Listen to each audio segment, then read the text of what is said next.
Promosi new normal di sejumlah negara berubah jadi mimpi buruk karena dilakukan sebelum virus corona bisa dikendalikan.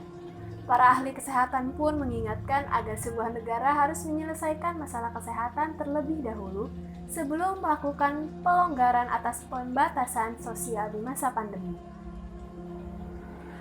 Menurut Presiden Ahlina Institute, Tifauzia Tiasuma misalnya, tidak ada satupun negara yang berhasil menerapkan new normal tanpa menyelesaikan masalah kesehatan terlebih dahulu. Dia mewanti-wanti, promosi new normal yang dibuat pemerintah Indonesia bisa jadi bumerang, karena bisa memperburuk bukan hanya kesehatan masyarakat, tapi juga ekonomi itu sendiri. Tifauzia sendiri menyarankan agar pemerintah melihat masalah pandemi virus corona dalam duduk perkara yang seharusnya. Dalam hal ini, pemerintah harus menyadari bahwa sumber dari masalah ekonomi yang terjadi selama corona berhulu pada masalah kesehatan masyarakat itu sendiri. Untuk hal tersebut, dia meminta agar pemerintah stop mempromosikan new normal. Langkah yang seharusnya diambil adalah memperkuat dan memperbanyak tes PCR massal, fasilitas kesehatan, mengedukasi publik atas pencegahan penularan, serta mengatasi hoaks corona yang membuat masyarakat jadi kurang waspada terhadap virus corona. Lantas, negara mana saja yang gagal dalam menerapkan new normal karena virus corona belum terbendung? Kamu bisa melihatnya melalui daftar berikut ini. Iran. Pelonggaran pembatasan sosial di Iran sejak 11 April 2020 muncul dikala pertumbuhan kasus harian corona masih berada di kisaran 1.000 kasus per hari. Pemerintah Iran berdalih, pelonggaran pembatasan sosial perlu diambil karena mereka harus mempertimbangkan dampak ekonomi. Sayangnya, keputusan prematur tersebut malah membuat sejumlah kasus harian di Iran melonjak kembali sejak awal Mei 2020 atau 3 minggu setelah pelonggaran diberlakukan. Bahkan, pada 4 Juni 2020, Iran sempat mencatat penambahan kasus harian sebanyak 3.574 kasus per hari. Jumlah tersebut merupakan rekor penambahan kasus harian corona yang pernah dicatat di negara tersebut. Lonjakan kasus corona di Iran sendiri disebabkan oleh tidak diterapkannya protokol kesehatan setelah pelonggaran dilakukan dan jumlah tes yang rendah. Pakistan bisa disebut sebagai contoh terburuk bagaimana pelonggaran pembatasan sosial muncul di saat wabah belum terkontrol. Sebagai contoh, negara tersebut mencatat pertumbuhan ganda total kasus virus corona dalam waktu 14 hari terakhir. Pemerintah Pakistan melonggarkan pembatasan sosial mereka sejak 11 Mei 2020, di saat peningkatan kasus corona sedang meningkat.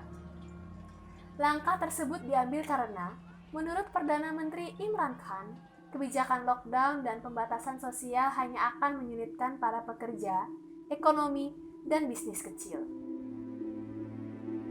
Keputusan gegabah untuk membangun ekonomi di tengah wabah yang belum terkendali menjadi bumerang bagi Pakistan. Pakistan pun saat ini tengah terperosok dalam krisis kesehatan.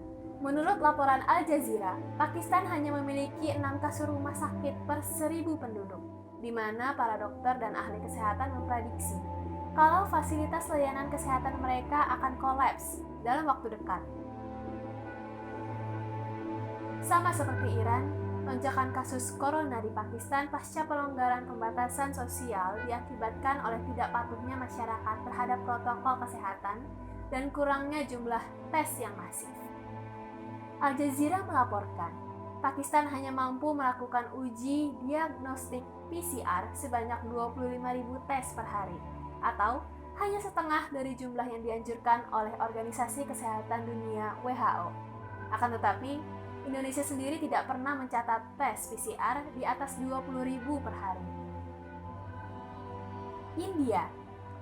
India sempat menggemparkan dunia ketika mengumumkan lockdown terbesar pada 25 Maret 2020. Namun, langkah preventif tersebut dicabut pada akhir Mei 2020. Sejak 26 Mei sampai dengan 13 Juni 2020, India mencatat total pertumbuhan ganda kasus corona.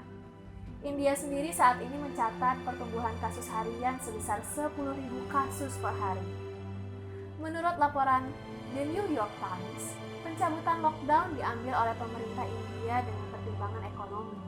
Meski demikian, para ahli menyebut bahwa negara itu terlalu cepat melonggarkan pembatasan sosial yang ada. Meksiko. Faktor ekonomi juga menjadi alasan Meksiko untuk menyudahi lockdown mereka.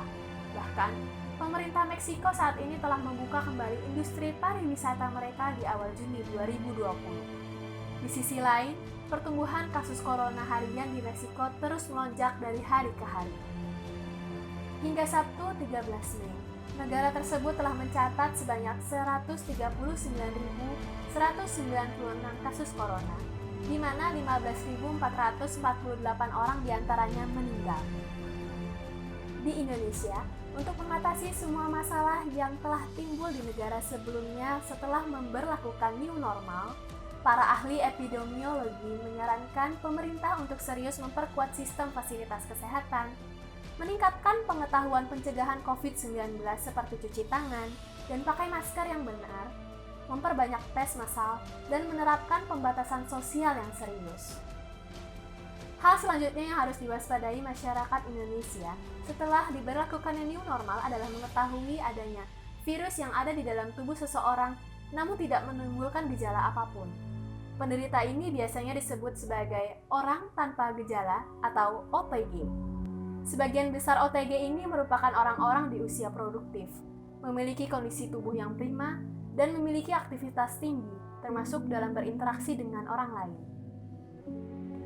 Virus corona menjadikan anak-anak muda sebagai kendaraan untuk bergerak, berpindah dari satu lokasi ke lokasi lainnya, hinggap dan berpindah-pindah lokasi menyebar ke berbagai wilayah. Untuk menghadapi OTG, sekedar imbauan tidak akan cukup. Diperlukan pelacakan secara agresif agar virus yang ada pada mereka bisa diatasi sebelum diam-diam menginfeksi lebih banyak orang. Karena itu, untuk mencegah new normal yang gagal seperti di negara-negara yang sudah disebutkan, masyarakat Indonesia haruslah lebih berhati-hati dalam menjalankan aktivitas new normal di luar ruangan dengan menggunakan masker, cuci tangan, serta menjaga jarak dari orang lain minimal 1 meter. Sekian informasi yang kami sampaikan. Terima kasih.